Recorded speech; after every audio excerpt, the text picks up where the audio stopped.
Alright guys, in today's video I'm just going to tell you how we can use the promises in JavaScript. Okay, so normally there are two kind of things like async await and promises that you can use. So today I'm going to tell you about the promises. That is very important thing if you are working into the JavaScript or web development. Like if you work into the Node.js and you are doing asynchronous calls and a lot of things, so that's why it's very important to learn about that. So I'm going to tell you. So let's start. This is my console that where you can see the response, and this is the script where I'm going to write. Okay, so let's create a function over here. Like I'm going to use the arrow function. So let me create a JS file over here. Okay, apart from this, let's create a JS file. It will be easier to understand you guys, like index.js. Okay, and let's use this JS src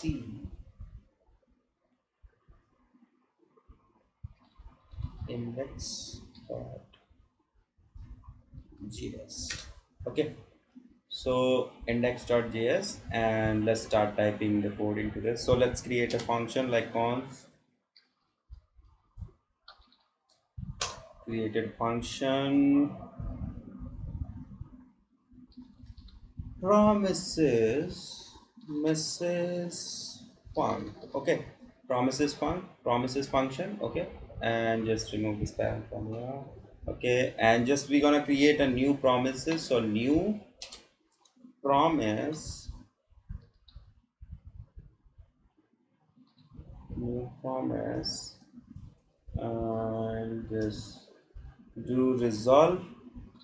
Okay, not like this is the callback function over here. Resolve comma reject. Okay, and just so this is the callback function inside the promises, like resolve and reject whatever the log you're gonna write inside of that, like whatever the logic you will write inside this promises function. It will, you can just pass those, like if you have success state, then you can pass it inside this resolve function, and if you have something error, then you can pass it inside the reject, like we do. Sorry, the reject spelling is bad. Okay, inside the reject. So let's how we can do. Let's suppose we have a variable like let a equals to 2. Okay, a equals to 2. So we have a variable over here, and what we are going to do, we are typing over here like if and a equals triple equals to 2, then it should be resolved like a message, type message, or you can pass a object or variable over there. So I'm typing message, this is coming from success state. Okay, and just enter it, come back again, else, just like else, and reject, and this is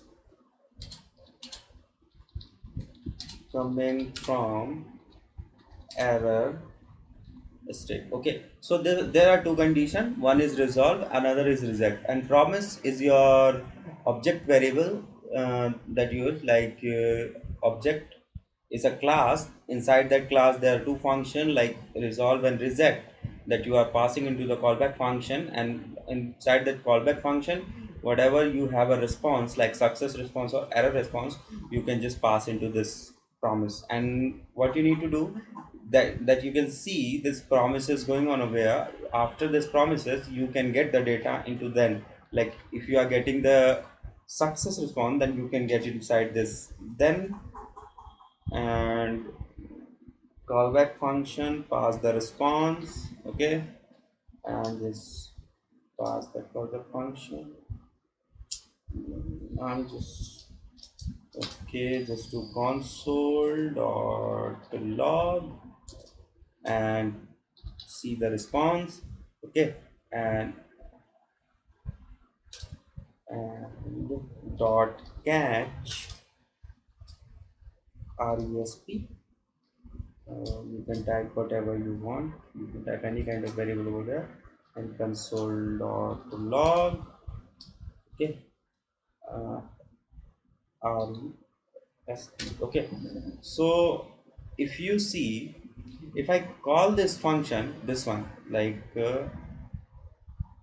if you see, if I'm calling, if I want to, I'm gonna call this function, promise function, what it will do, it will run this promise and it will check that value is equal to 2. If the value is 2, then it's gonna pass this function into this then. Okay, so let's pass that promise function, promise function, and so you can see this is coming from success state. So you can see this is the response that we are getting into line number 11. So you can see at the line number 11, this is the response coming from. If I would type 3 over here, just so you can see this is coming from error state. So this is the normal that you can use the promises like this. Otherwise, if you want to assign that promises into a variable, then you can do well as well, like a equals 2. No, a, we have used already a variable, so we can, what we can do, uh, PR. So this is like denote the promises, so that's why const PR, and what we are going to write, just do PR dot, and it's gonna behave same thing. So you can see a value is 3 and this is coming from error state. If I would change this 3 to 2 again, so this is matching, so this is coming from success state. That is the normal use case of promises. And if I would say that you have to use async await as well, uh, into the promise, like you are writing a logic, like that is a big logic that you are writing inside the promises and you are getting the response. So if you are, and you do have to return this function as well, like you are running the promises inside a function, you do have to return that function as well. So what you can do, you can just type async over here. Okay, and just do await over here. So if we are using await, like we can do like this, and whenever your this function gonna be called, then what it gonna do, it gonna await over here, like wait till this promise is gonna be complete.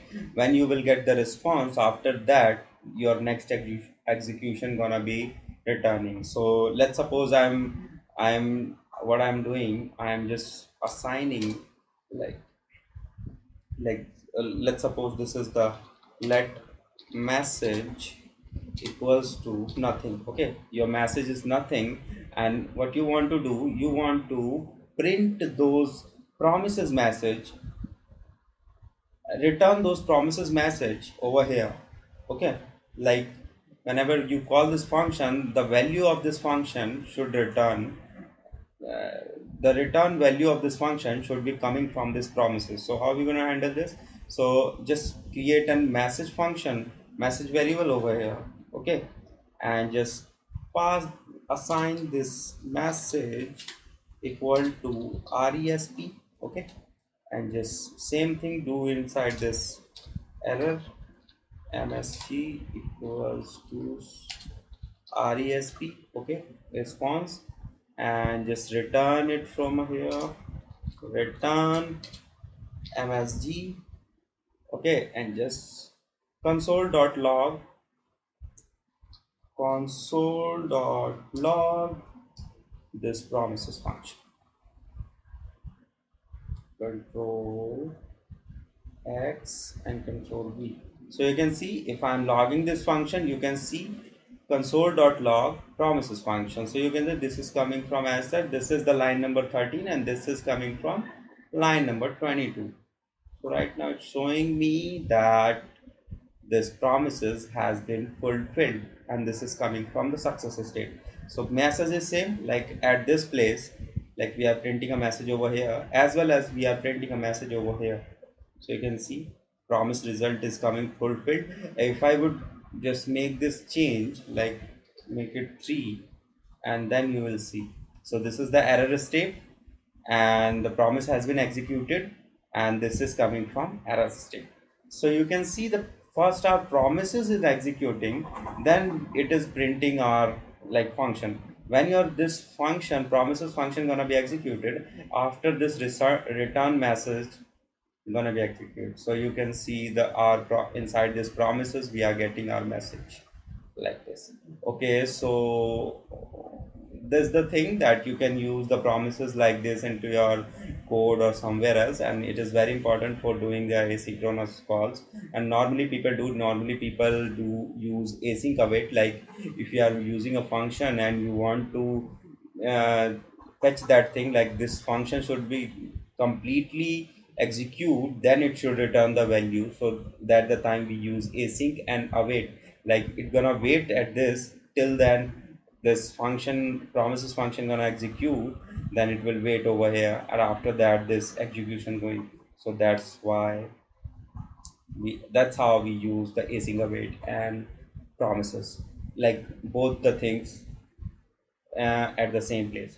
So thank you so much guys, thank you for watching. If you have any kind of query about the promises or async await, then let me know into the comment section. I will properly define you, and I will help you properly. So don't worry about that. And if you like this video, please hit the like button and please subscribe the channel.